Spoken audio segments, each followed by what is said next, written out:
The third and final method that we're going to touch on today is usually the most difficult for riders until you get comfortable on your board, and it's the power slides. So what we're going to do now is break down the ways in which you can learn to power slide to control speed, which actually begins with a revert. So we're going to talk about using your shoulders, learning to kick the board sideways and ride it out as it slides, as well as linking back up either into regular or all the way around in a 180 into fakie. One of the biggest things about power sliding is going to be how hard or soft your wheels are.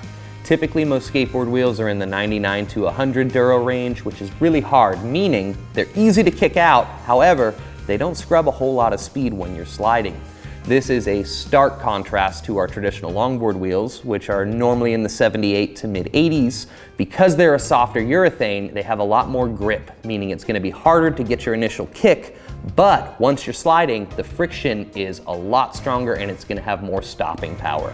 So as you start out working on your power slides, we recommend learning reverts, which is a quick 180-degree slide because it's easier to commit to and get used to the feeling of braking traction on your wheels. Before you go out there and try to do 30-foot long power slides, get comfortable with the revert, and we're going to show you how. So we're going to start off with a quick backside power slide, and to do so, you're going to need to be rolling, your feet set on your tail. As you're rolling, we want to wind up our shoulders the opposite direction, unwind and push.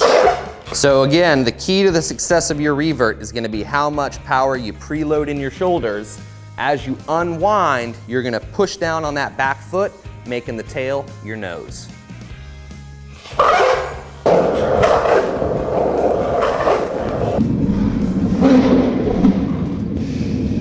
Some common problems as you're working on those reverts include riding away fakie, which we recommend as always. If you're looking where you want to go, that's the direction you're headed. So make sure you're looking and spotting where you want to keep going as you do that 180. The other common problem with power slides is getting the wheels to brake. What we recommend for this is called de-weighting. As you take weight off of your back foot, the wheels have less weight on them and it allows them to slide a little bit easier. So as you're working on those reverts, something we recommend is start low, stand up through your revert to help initiate that D-weight, and then settle back in as you come out of it fakie. We know backside's not everybody's favorite, so lucky you, this is a trick you can learn frontside the exact same way, in the exact opposite direction.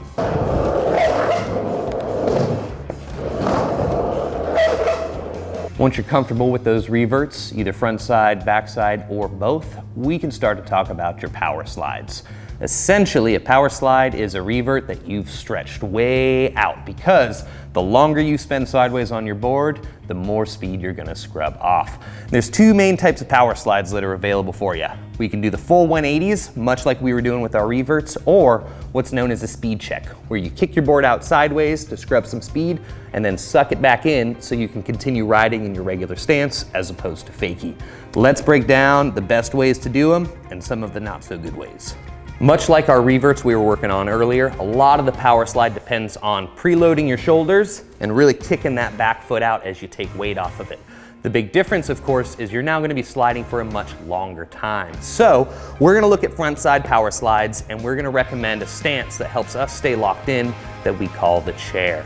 As you're riding, winding up your shoulders and kicking out that back foot, we like to pretend we're sitting in a phantom chair because we want our weight back behind the board so it can continue to slide until you decide to either suck it back in or finish that 180 and ride away fakie.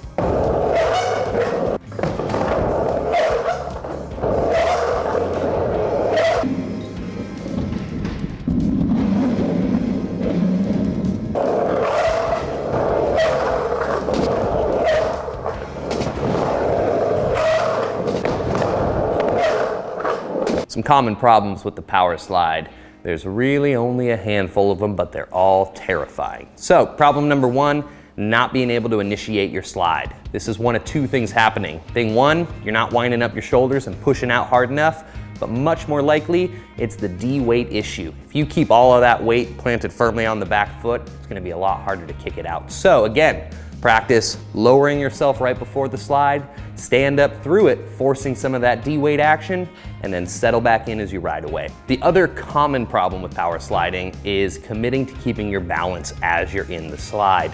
A lot of times if we overcommit, we end up washing out and the board gets away from us. Or if we fail to commit enough, we can high side or low side where the board starts to slide and stops, sending you on a little ride without it. So again, start small, get comfortable with your reverts, and we recommend slowly expand them every time you're skating. See if you can get another inch on that power slide. Before you know it, you'll have it fine-tuned and you'll be slipping all over town. Once you get those power slides and reverts locked down, don't forget there's lots of places that they're plenty of fun. You can do those same tricks on transitions and banks just the way you do them on flat ground. So remember, as always, to mix it up, find something that's fun for you, and you're gonna be killing it at the park. Well, that's it for our power slides and reverts. And just a friendly reminder, these tricks don't have to be done on the flat ground. Half the fun in skateboarding is doing things everywhere you can. So until next time, take those trick tips and put them to use.